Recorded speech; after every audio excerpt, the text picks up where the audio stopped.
Every day, parents find themselves fighting a losing battle against the hypnotic pull of tablets, phones, and televisions. By the end of this video, you will have a custom 5-step healthy screen time routine designed to make device transitions smoother and reduce the frequency of meltdowns in your home. But before we build that routine, we need to establish one core prerequisite. We are not going cold turkey. Abruptly pulling all devices triggers withdrawal and builds resentment. We are going to rely on a slow, steady reduction.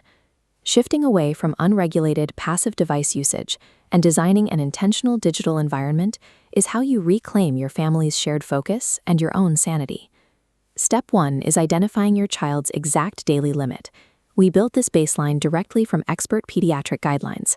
This chart breaks down those biological baselines. For infants and toddlers under 18 months, the rule is strict: 0 screens allowed, with the sole exception being a video chat with family members. As the focus shifts down to children between ages 2 and 5, we introduce a cap. The limit here is a maximum of 1 hour of high-quality programming per day. For older kids and teens, pediatricians recommend the 5 C's framework. The most critical C is preventing screen time from crowding out essential developmental activities like sleep, homework, or outdoor play. Young brains are highly susceptible to cognitive overload from fast-paced media.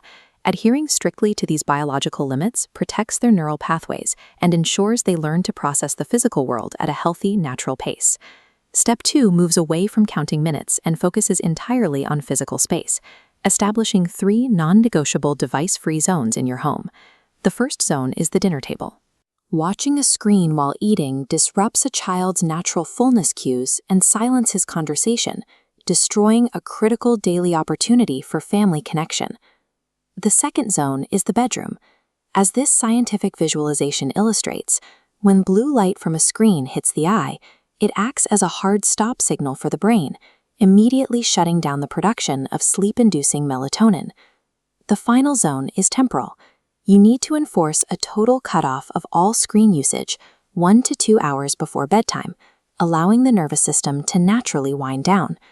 When you enforce these 3 specific boundaries, you eliminate the need to constantly argue. By making these spaces entirely screen-free, the physical environment does the heavy lifting of enforcing the rules for you. Step 3 targets the screen time you actually do allow, changing the specific method of how it is consumed. Look at this illustration. Personal tablets are highly portable and hyper-personal. Handing a child their own device encourages them to retreat to a corner and consume content in total isolation. To solve this, you upgrade to the big screen. Shift all permissible viewing away from handheld devices and onto the communal living room television. Once the show is on the main TV, sit down and practice active co-watching.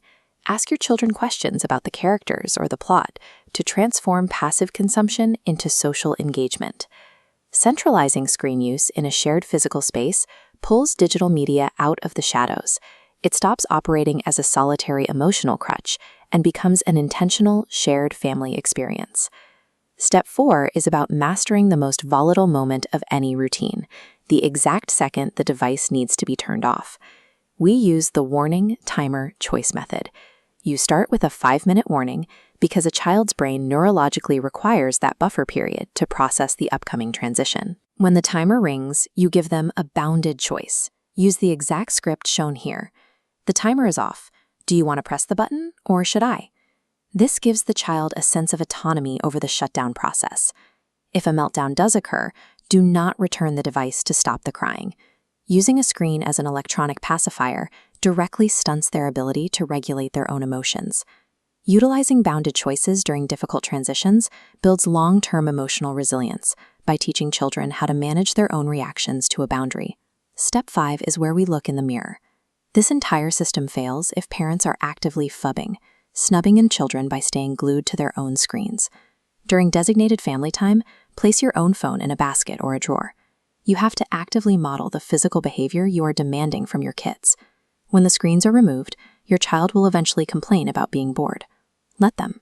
You need to allow them to experience that discomfort because boredom is the birthplace of creativity and independent play. Modeling digital discipline and allowing space for boredom forces a child to look beyond the screen for stimulation, gradually resetting their behavioral expectations for the day. You now have your 5 pillars: establishing biological age limits, protecting strict device-free zones, utilizing communal screens, mastering transitions, and modeling your own behavior. The payoff is just a few weeks away. Once this routine sets in, you'll see improved sleep, peaceful transitions, and a child fully re-engaged with the physical world. But consistency is the only way to unlock this reality. Write the rules down, hold the line, and subscribe to this channel for more evidence-based family wellness tools.